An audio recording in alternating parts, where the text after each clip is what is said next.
store-bought bacon often leaves something to be desired, and that's why I set out to test a bunch of different methods for making bacon at home.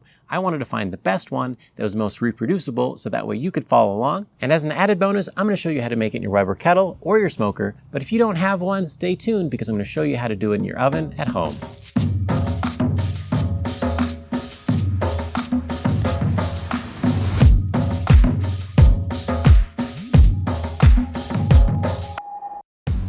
I picked up a whole skinless pork belly from my local warehouse store, but any good butcher should have one. They generally weigh between 8 and 9 pounds, and you're gonna want to get one that has a fair amount of meat since some can be mostly fat and that's not what you want.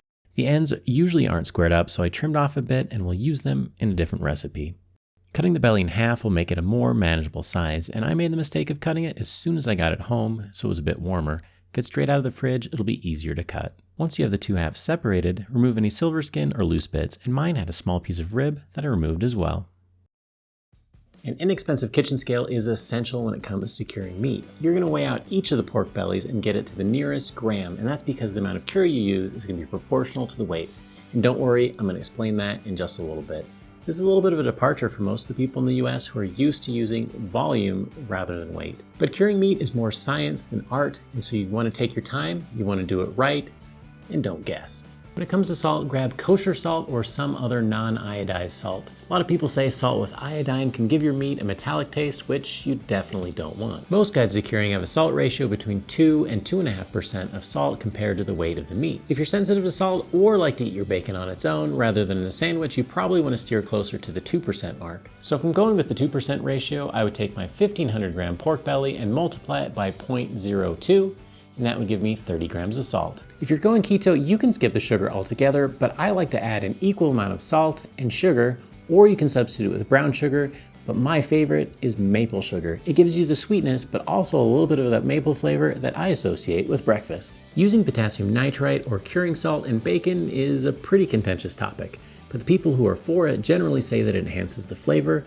it also turns it pink rather than an unappetizing gray, and most importantly, it helps reduce the risk of foodborne illness like botulism. I've made my bacon both with and without curing salt, but I tend to use curing salts because I like to reduce that risk of the foodborne illness because I'm going to share it with other people and I don't want to make them sick. And the most important thing is to measure out your curing salts exactly because you need 0.25, not 2.5%, but 0.25% curing salt to the weight of the meat. So for that 1,500 gram pork belly, I only need 3.75 grams.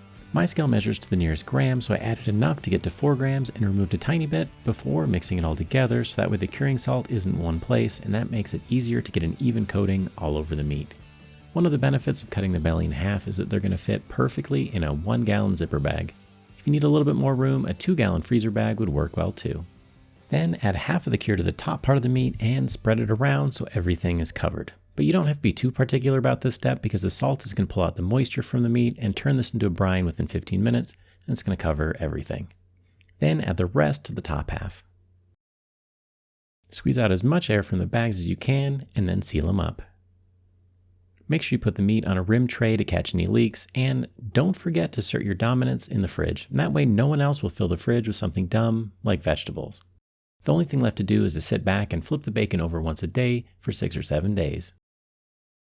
After the meat is cured, it'll be stiffer and darker than when you put it in, and that's one sign that the cure did its job. You'll want to rinse off all of the cure to avoid the bacon being too salty, and I am really serious about this. You want to give your meat a good old rub to make sure that you get it all off. Put the bacon on a wire cooling rack to make sure air can get to all sides. If you like peppery bacon, add some fresh ground pepper now before putting it in the fridge while you preheat your cooker. If your cooker is your oven, pat it dry and grab your favorite liquid smoke. Liquid smoke gets a bad rap because a lot of people think that it's made out of chemicals, but in reality, they actually burn wood and then capture the smoke in water that they condense and put in that little bottle. Is it going to be as good as cooking it on the real thing? Absolutely not, but it'll do in a pinch, especially if you don't have a smoker. You wouldn't want to miss out on that smoky flavor on your bacon. This stuff is really powerful. If you want it strong, go with a teaspoon or 2 of liquid smoke or 1 teaspoon with a teaspoon of water for a lighter taste. Then paint it on both sides of the bacon slab and make sure that you get an even coat. And it's best to let it soak for a minute or 2 before flipping it over so you don't leave any on the board. Cooking in your oven is easy, just set it to 250 degrees Fahrenheit and pop it in. If you're dedicated to the craft and you really want the best bacon, you're going to want to cook it low and slow in your smoker, and I like mine because it has a water pan and that helps keep things from drying out. Light it your favorite way to get it cooking at 250 degrees Fahrenheit.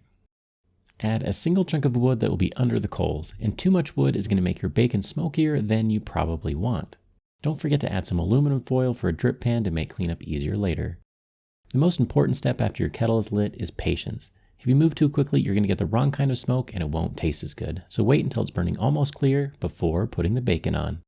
And use the same cooling rack to avoid getting black grill marks from the greasy grates. Then close the lid and maintain 250. If you have a pellet grill, set it for 225 degrees Fahrenheit, put the meat on, and watch some YouTube because they're almost set it and forget it. And that's probably why you bought it.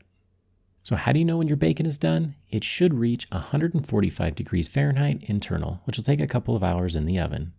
If you're smoking it, the color will give you an extra clue as it darkens in the smoke. It'll be pale at first, but should end up being a beautiful mahogany as it gets closer to the final temperature of 145 degrees. When you put the oven bacon next to the smoked bacon, the difference is huge. One looks like store-bought bacon, and the other looks like a masterpiece. But don't cut into it yet. You have to let it cool until you can grab it with your hands, and then wrap it in plastic and put it in the fridge to cool overnight. That's going to make it much easier to slice. The ends are the saltiest, so I cut them off and put them in a different bag for soups and other dishes, and the best part is you can slice it as thick or as thin as you'd like. Some say that beauty is only skin deep, and the same is true for this bacon, and they were identical on the inside. But I wanted to compare the difference in taste, so I fried some up, and it was absolutely unanimous. Even the testers that didn't know which was which preferred the bacon smoked over wood. If you vacuum seal it, you can keep it in the freezer for about a year. Then you'll want to check out my video for 3 ways of smoking cheese where we find the one that comes out best.